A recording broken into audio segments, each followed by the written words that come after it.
ये एक काल्पनिक कहानी है, परंतु दिल को छू लेने वाली है। एक बार स्वर्ग में विचरण करते हुए कृष्ण और राधा एक दूसरे के सामने आ गए। विचलित से कृष्ण, प्रसन्नचित राधा। कृष्ण घबराए, राधा मुस्कुराई। इससे पहले कृष्ण कुछ कह पाते राधा बोल उठी, कैसे हो द्वारकाधीश। जो राधा उन्हें कहना कहना कहकर बुलाती थी, उसके मुख से द्वारकाधीश का संबोधन कृष्ण को भीतर तक घायल कर गया। फिर भी खुद को संभाल कर बोले, मैं आज भी तुम्हारे लिए वही कान्हा हूँ राधा। तुम तो ऐसे ना कहो, आओ बैठते हैं। कुछ तुम अपनी कहो, कुछ मैं अपनी सुनाता हूँ। सच कहूँ राधा, जब जब तुम्हारी याद आती थी इन आँखों से अश्रु बहते थे। राधा बोली, मेरे साथ ऐसा कुछ नहीं होता था। ना तुम्हारी याद आती थी, ना आँखों से आंसू बहते थे, क्योंकि हम कभी तुम्हें भूले ही नहीं थे जो तुम हमें याद आते। इन आँखों में तुम हमेशा रहते थे, आंसुओं के साथ निकल ना जाओ इसलिए कभी रोते भी नहीं थे। कान्हा, प्रेम से अलग होकर तुमने क्या खोया, इसका एक आईना दिखाऊं? कुछ कड़वे सच प्रश्न सुन पाओ तो सुनाऊं?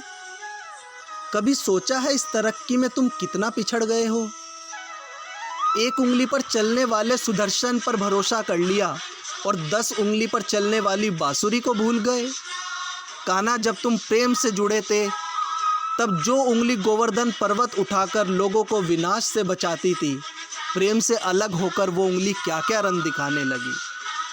कान्हा और द्वारकाधीश में क्या अंतर है बताऊं? अगर कान्हा होते तो सुदामा के घर जाते, सुदामा तुम्हारे घर नहीं आता। प्रेम और युद्ध में यही तो फर्क है। युद्ध में आप मिटाकर जीतते हो, परंतु फिर भी हार जाते हो। प्रेम में आप मिटकर जीतते हो और फिर भी जीत जाते हो। आज भी धरती पर जाकर देखो, अपनी द्वारकाधीश वाली छवि को ढूंढते रह जाओगे। हर जगह, हर मंदिर में खुद को मेरे साथ ही खड़ा हुआ पाओगे।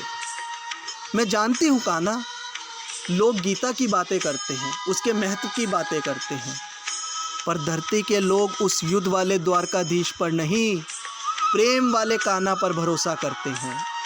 गीता में मेरा दूर दूर तक नाम नहीं है, परंतु लोग आज भी उसके समापन पर कहते हैं, राधे राधे, राधे राधे।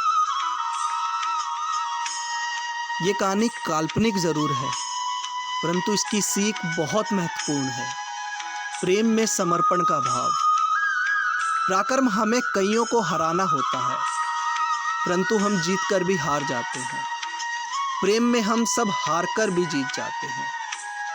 तभी किसी ने सच कहा है कि एक छोटी सी उंगली पर पूरा गोवर्धन पर्वत उठाने वाले स्वयं भगवान श्री कृष्ण एक छोटी सी बांसुरी को दोनों हाथों से पकड़ते हैं, क्योंकि यही प्रेम है, यही समर्पण का भाव है और यही राधे है। बोलो राधे राधे, राधे राधे।